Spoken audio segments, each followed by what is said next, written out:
She wasn't stealing. She wasn't fighting. She was just a 16-year-old girl waiting for her friend outside the mall, holding a shopping bag and checking her phone. But in a blink, everything turned into chaos. A police officer sprinted toward her, shouting commands she didn't even understand. Before anyone could react, she was slammed to the ground, face pressed against the pavement, hands shaking, terrified. People stopped and stared. Some pulled out their phones. Others whispered, "What did she do?" But the real question came seconds later, when a line of black SUVs screeched into the parking lot and 10 men in FBI jackets surrounded the scene. The officer froze. The crowd went silent. And in that moment, everything changed, for him, for her, and for everyone watching.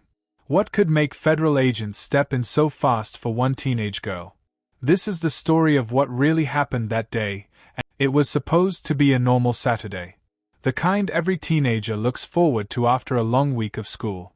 For Maya, a quiet 16-year-old who loved sketching and music, the mall wasn't just a place to shop, it was her escape. She'd saved up for weeks to buy a small birthday gift for her mom, and today, she finally had the chance. She got there early, dressed in her favorite hoodie and jeans, waiting for her best friend near the main entrance. The fall air was cool, sunlight bouncing off car windows, laughter echoing from families going in and out. Everything felt ordinary, safe, predictable. Maya was scrolling through her phone, texting her friend about which store to meet at, when she noticed a police cruiser slowly circling the parking lot. At first, she didn't think much of it. But the car passed again. And again. Some people glanced at her, whispering quietly. She could feel their eyes. She tried to ignore it, putting in her earbuds and focusing on her playlist. But deep down, something felt off, like she was being watched for all the wrong reasons. She didn't know it yet, but those few uneasy moments were the calm before everything spiraled. The mistake, the confusion, and the humiliation that would turn her ordinary afternoon into a national story were just minutes away. The police cruiser stopped this time. Maya noticed the door open, the officer stepping out with quick, heavy strides. He scanned the area, but his eyes locked on her, like he'd already made up his mind. She pulled out one earbud, confused. He shouted something, but the noise of cars and chatter swallowed his words. She took a small step forward, thinking maybe he was asking for help. That's when his hand went to his holster. Her heart jumped. People nearby began to look. Someone whispered, "What's going on?" But Maya couldn't answer. The officer was pointing at her now, yelling louder. She froze, clutching her shopping bag tighter, trying to speak, but her voice caught in her throat. Then he ran. Straight at her. The sound of his boots hitting the pavement cut through everything, the laughter, the chatter, even the music blasting from a car stereo. Before she could move, he grabbed her arm and forced her down, pressing her cheek against the rough asphalt. Her phone clattered to the ground, screen cracked. She cried out in pain, but the officer kept shouting, asking where the stolen items were. Stolen? She didn't even understand what he meant. She tried to tell him her name, her school, her mother's number, but he wasn't listening. A small crowd gathered. Some people pulled out their phones, filming. Others just watched in silence, eyes wide. The more she cried, the harder he pinned her. Her knees scraped against the concrete. Someone shouted, "She's just a kid." But the officer barked back, saying he had probable cause. Probable cause for what? For being a black teenager outside a minutes passed like hours. The sun beat down on her face as she lay on the ground, humiliated, scared, and confused.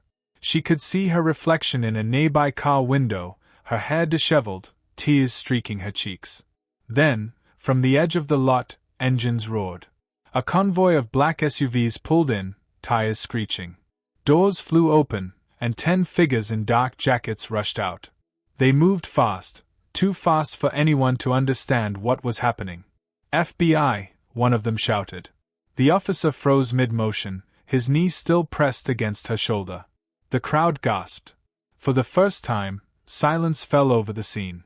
The agents surrounded them, eyes sharp, movements precise. The officer tried to explain, stumbling over his words, pointing at Maya as if trying to. The moment the FBI stepped in, the chaos froze, but the silence that followed was louder than any siren. The officer's hand still trembled near his belt, eyes darting between the agents and the girl he'd just thrown to the ground. Maya sat there, shaking, dirt smeared on her face, her hoodie torn at the shoulder. One of the agents knelt beside her. The crowd began murmuring, their phones still pointed at him. Every second of it, his aggression, her fear, his mistake, recorded. One agent pulled him aside, his tone cold but controlled. The officer tried to defend himself, his voice cracking, saying he thought she matched the description. But even he could hear how hollow it sounded. The aftermath of that day rippled far beyond the mall parking lot. Within hours, the video spread across social media, millions of views, thousands of comments, outrage from people who couldn't believe what they were seeing. A teenage girl tackled to the ground, accused without reason, and then rescued by federal agents. Maya spent the next few days trying to process it all. News vans parked outside her home. Reporters wanted interviews. Activists wanted her to speak. But she didn't feel like a symbol. She was still just a kid who couldn't sleep at night, jumping. Her mother held her close and told her she did nothing wrong. Still, Maya replayed it over and over in her head, the shouting, the asphalt, the weight of someone deciding she was guilty just because of how she looked. The officer was suspended, then charged after an internal review revealed a pattern of biased stops. The department issued statements, promises, training reforms.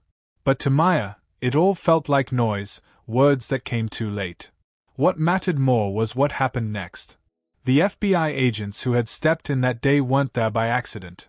They'd been investigating reports of racial profiling by local officers near the mall. Maya's case became the evidence that finally forced accountability. Months later, she stood outside that same mall for the first time since it happened. People recognized her. Some thanked her. Others simply nodded, a quiet show of respect. She didn't see herself as brave, but she knew she couldn't stay silent anymore. She started speaking at schools and community meetings, sharing her story, not for sympathy, but for change. "I wasn't supposed to be anyone special," she told one group. "I was just a girl waiting for her friend. But if it can happen to me, it can happen to anyone." That truth stayed with everyone who heard her. Because Maya's story wasn't just about one mistake. It was about the system that keeps making them, and the people who suffer each time. She never asked to be part of a movement. But sometimes, history doesn't ask. It chooses you. So, how many more mistakes will it take before people start seeing the truth instead of a stereotype? How many more times before justice means protection for everyone? Because one teenage girl proved something powerful that day, silence doesn't stop injustice, exposure does. If this story moved you, share it, leave a comment, and don't forget